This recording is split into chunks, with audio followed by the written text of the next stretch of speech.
ሰላም ሰላም ቅዱሳን የዚህ ቻናል ተከታታዮች እንደምን አላችሁ? እግዚአብሔር ጸጋና ሰላም ይብዛላችሁ። በዚህ ቻናል መንፈሳዊ ትምህርቶችን ብቻ የምንማርበት ቻናል ነው። እግዚአብሔር መልካምን ነገር እንድናስተምረን ለመንፈሳዊ እድገታችን ስር ሰደን እንድናድግ እንድንቆም፣ እንዲሁም ደግሞ ለመንግስቱ ሰራተኞች ደግሞ የሚያበቃንን ትምህርት እግዚአብሔር እንደሚያስተምረን ተስፋ አደርጋለሁ። እውነተኛ አስተማሪ መንፈስ ቅዱስ ነው። መንፈስ ቅዱስ እያንዳንዱ ሰው በግሉ በሚገባው መልኩ ተረጉምለታል ብዬ አምናለሁ። እግዚአብሔር የተባረከ ይሁን። ይህ የመጀመሪያ ቪዲዮ ነው፣ ትምህርታዊ ቪዲዮ ነው። መንፈሳዊ መጽሐፍ ቅዱሳዊ ትምህርት ያዘጋጀሁበት የመጀመሪያ ቪዲዮ ነው። እንደምታዩት ርዕሱ ኃጢአትን መረዳትና ዘላለማዊ ድነት ይላል። ይሄ መሰረታዊ ክርስቲያኖች ይህን መሰረታዊ ትምህርት እስከ እድሜ ልካቸው የማይለቁ ትምህርት ነው ብዬ አምናለሁ። ለዛ ነው ከመሰረታዊ ትምህርት መጀመሪያ ቤተክርስቲያንም ውድቀቷ የሚጀምረው ይህንን እውነት መረዳት ስታቆም ወይም ደግሞ ማስተማር ስታቆም ወይም ደግሞ ለዚህ እውነት መኖር ስታቆም ነው ብዬ አምናለሁ። እና አሁን ያለችዋን ቤተክርስቲያን በዚህ ውድቀት ውስጥ እንዳለች አያለሁኝ። መንፈስ ቅዱስ ለብዙዎቻችሁ እንዲህ እንደሚተረጉምላችሁ እንደሚያሳያችሁ ተስፋ አድርጋለሁ።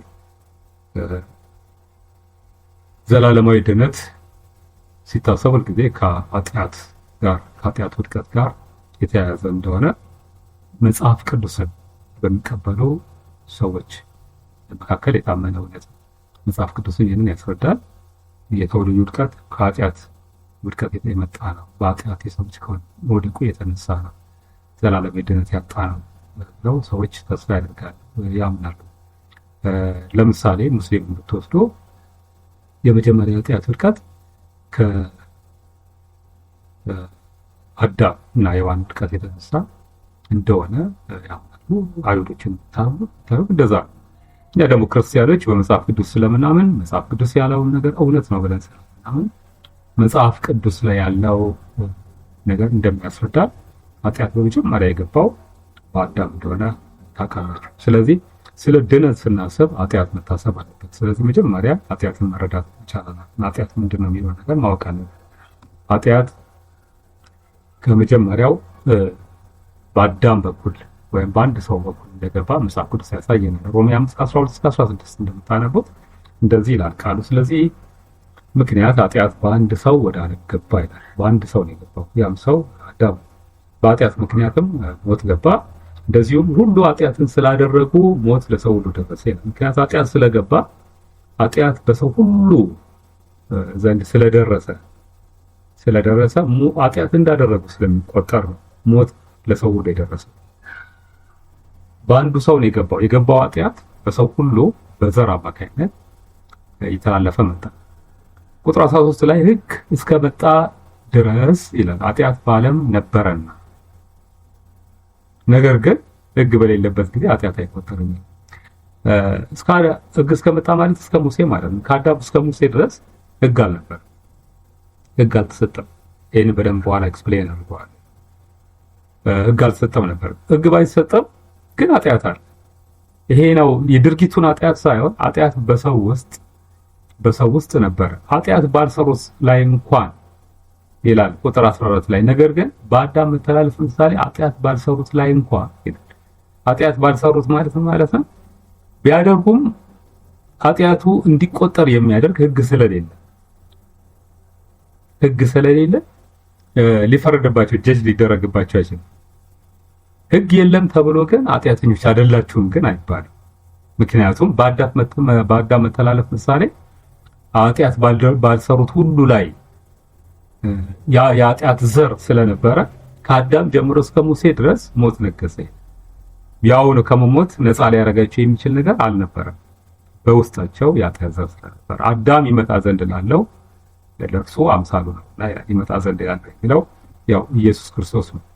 በአዳም ኃጢአት እንደገባ ደግሞ በኢየሱስ ክርስቶስ የገባ ሌላ አዲስ ሕይወት እንዳለ ለመጠቆም ነው። ኃጢአት በአንድ ሰው ነው ወደ ዓለም የገባው። ዘፍጥረት 3:1-7 ስታነቡ ታገኛላችሁ፣ ታውቃላችሁ እንዴት ሆኖ ኃጢአት ወደ ዓለም እንደገባ ብዙ ጊዜ ኤክስፕሌን ይደረጋል። ግን ትንሽ ለመግቢያም ስለሚሆነ እሱን ነገር ላንሳላችሁ።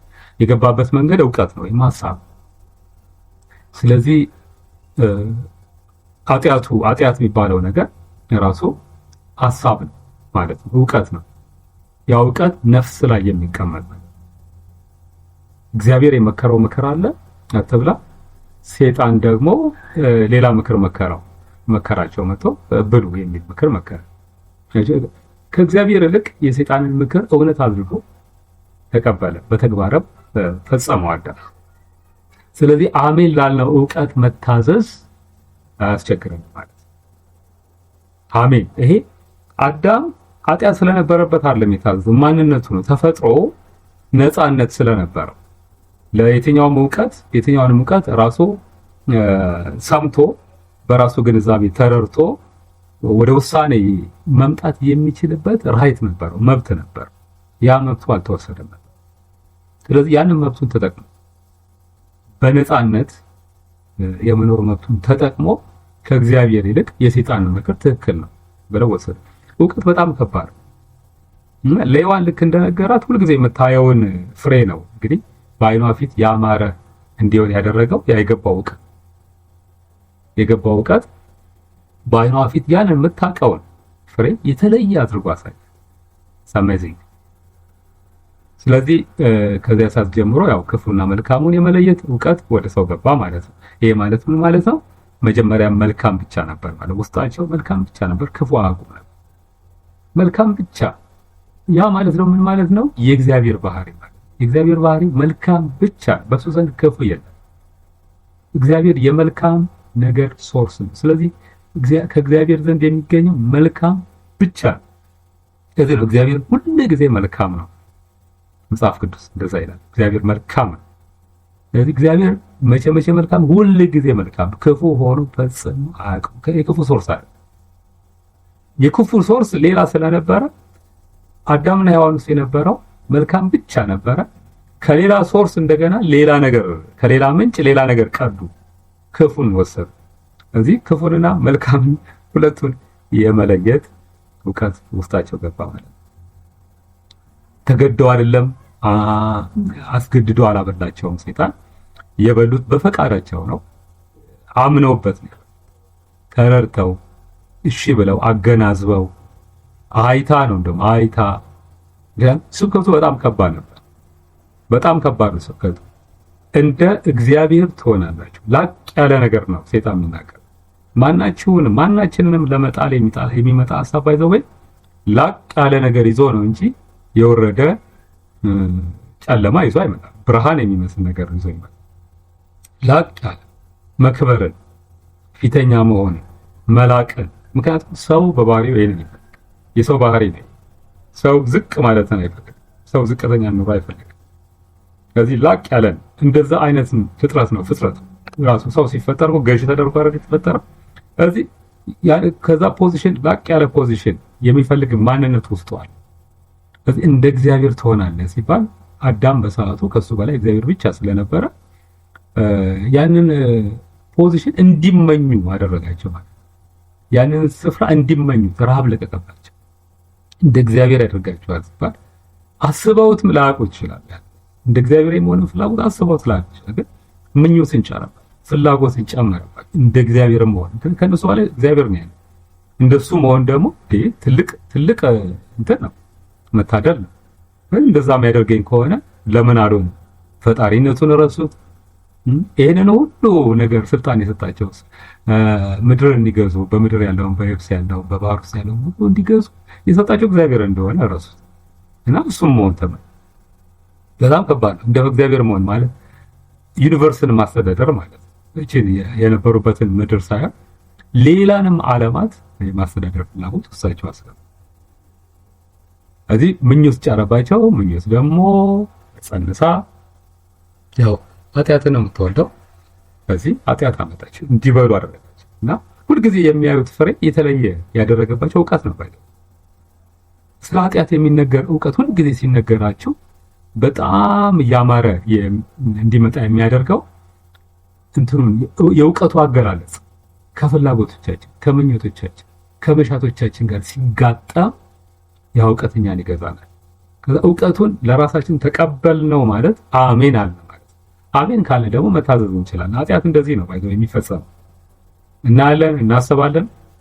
የራሳችን ማድረግ ለመፈለግ ውስጣችን ሲገባ ያ ነገር አሜን አልነው ማለት ነው። ኃጢአት መብት በቃ ቀላል ነው። ሁሉንም ነገር ይሉኝታ የሚባል ነገር ይጠፋል። የባለፈው እውቀታችን ይጠፋል። አዳምና ሔዋን እግዚአብሔርን ረስቶታል። ማንነቱን ረሱት። እንዴት እንደተፈጠሩ ረሱት። ፈጣሪ መሆኑን በሙሉ ረሱት። ሁሉ የሰጣቸው የስልጣን ሶርስ እሱ እንደሆነ ሁሉ ረሱት። የፈጠረውን እኮ ነው የሰጣቸው። እንዴት እንደርሱ መሆን ይቻላል? አይ ኢምፖሲብል፣ አይቻልም። ወደ እግዚአብሔር በቃ ይሄንን ማሰቢያቸው ሁሉ ተዘጋ። እንደዚህ ነው የሚሆነው። ሰው ኃጢአት ሲገባ ጭልም ነው፣ ዝግት ነው የሚያደርገው።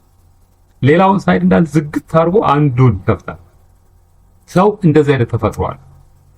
ስለዚህ ይሉንታን ዝግት አድርጎ እግዚአብሔርን ዝግት አድርጎ የሚያውቀውንም ቃል ዝግት አድርጎ አገልጋይ ሆኖ ያገለገለውን ሕዝብ ሁሉ ዝግት አድርጎ ሁሉ ነገር ዝግት አድርጎ ነው ፋሚሊውን ዘግቶ ነው ኃጢአት ውስጥ ይሉንታ። ከዛ ከወደቀ በኋላ ደግሞ እንደገና ከሳሽ ደግሞ ይመጣል። አንተ ማትረባ ይላል። እንደዚህ ነው የሚሆነው። ሰው ኃጢአት በዚህ አይነት መንገድ ነው። ሰው ተገዷል፣ ፈልጎ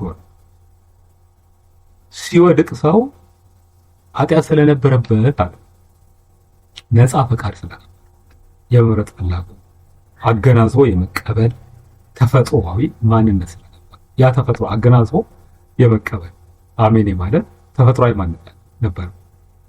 ግን ዘወይ እንትና ሰይጣን የሰበከበት መንገድ ግን በጣም ከባድ ምኞትን የሚያመጣ በጣም እንዲመኙት ያላሰቡትን እንዲያስቡት የሚያደርግ አንዳንድ ትምህርቶች ያላሰባችሁትን እንድታስቡ የሚያደርግ ትምህርቶች አሉ በዘመናችን።